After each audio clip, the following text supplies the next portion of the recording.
baseball fans, welcome to the first 2013 edition of This Week in Fantasy Baseball, brought to you by Catalina Wine Mixer.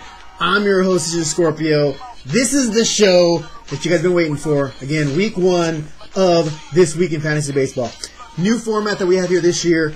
Every other week, you will have moi, Caesar Scorpio, doing the show. Every even week, we'll have DJ Surreal hosting This Week in Fantasy Baseball. So take that. Now what? All right, so let's get started here from the top. Let's go down with what actually happened this past week. Who were the winners? Who were the losers? And all those people that fell in between here.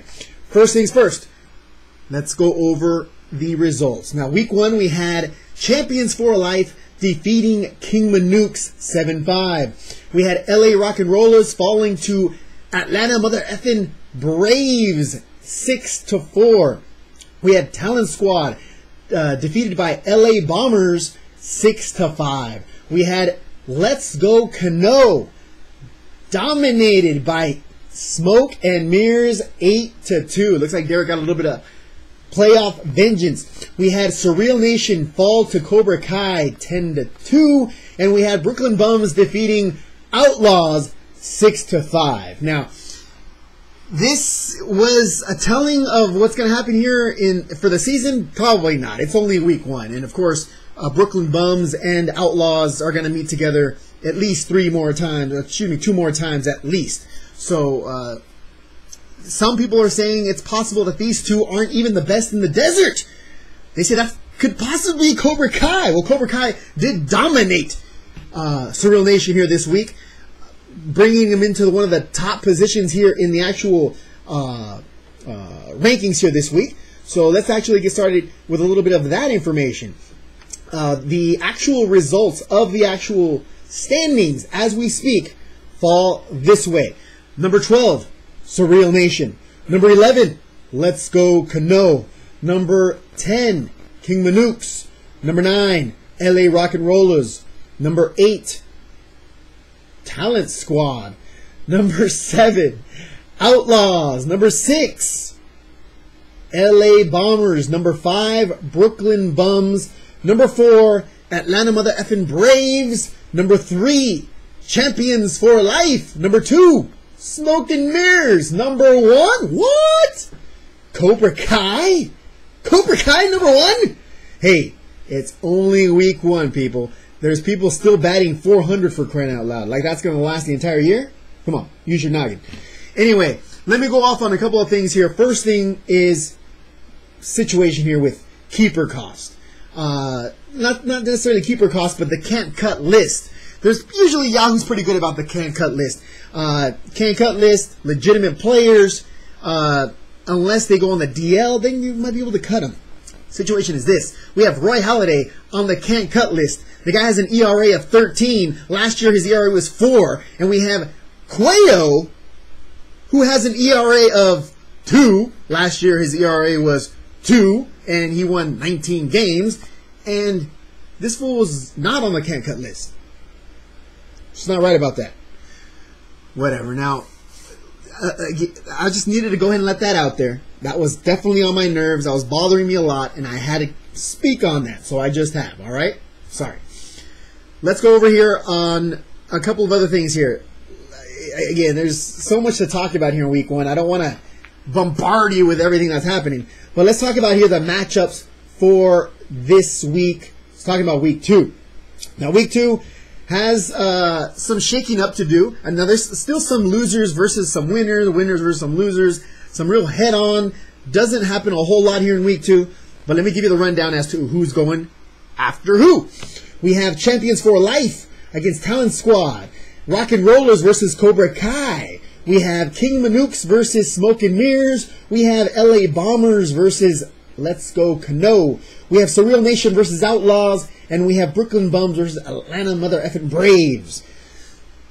What's going to happen here? Again, it's still way early to decide who's going to do what's going to happen with the damage.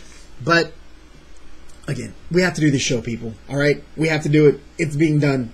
Hope you're happy.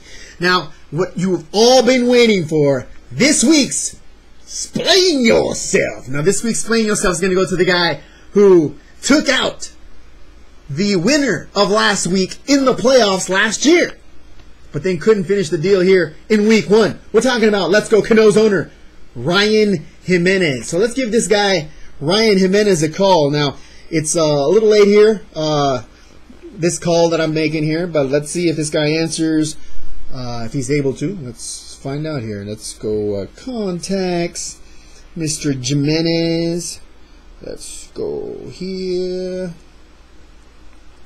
Let's call him up, see what's up, see if he answers.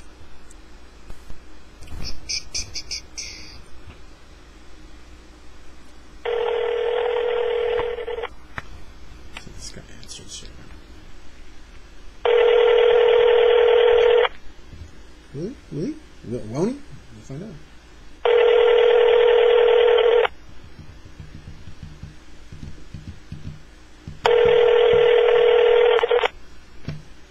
Don't think he's going to answer. Caesar, what's up?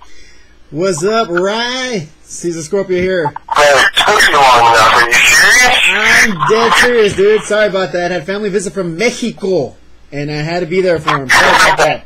But you know what this call's about, man. Splain yourself. What happened between you and Smoke and Mirrors this week? Well, man, I lost Ron for a few days. I lost King on Sunday, even though he played. He just didn't really help me at all. I give credit to Derek. He had a good week. I don't think he can keep it up, and I don't think my team was as bad as they were this week. Week 1, I'm not worried about it. It's a long season, and I'll get Tex and Granderson back, and by the end of the year, I'll be where I belong. Cano showed up today, and off to a good start this week, so I'm sorry for Vic, but I'm starting to turn around now. All right. So Vic's going to be the actual victim here that's going to pay the price of you losing here to Smoke and Mirrors. Now, Smoke and Mirrors had your number most of the year last year, and not until the playoffs were you able to defeat him. Wow, really?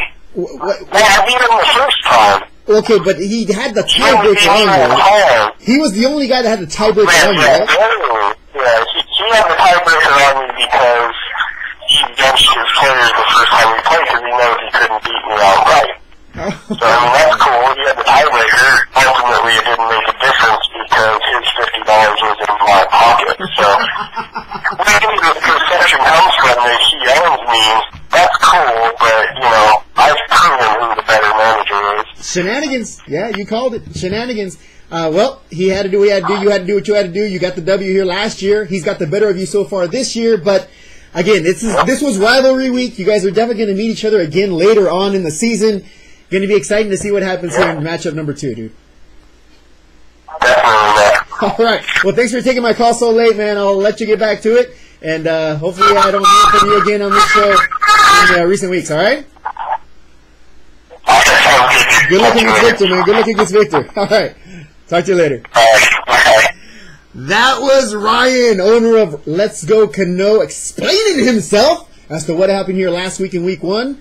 And a little bit of what happened here last year, building up to the playoffs. But again, he got the last laugh finally here, collecting the 50 clams from Derek. So, there we go. Hopefully you guys enjoyed the show, enjoyed doing it. Sorry it was so late, but next week, hopefully DJ Surreal can bring it to you with a little bit of pyrotechnics and some, quality editing and get you a nice show here for week 2. For myself, Caesar Scorpio, and the Catalina Wine Mixer, thank you very much for watching. See you guys in week 3.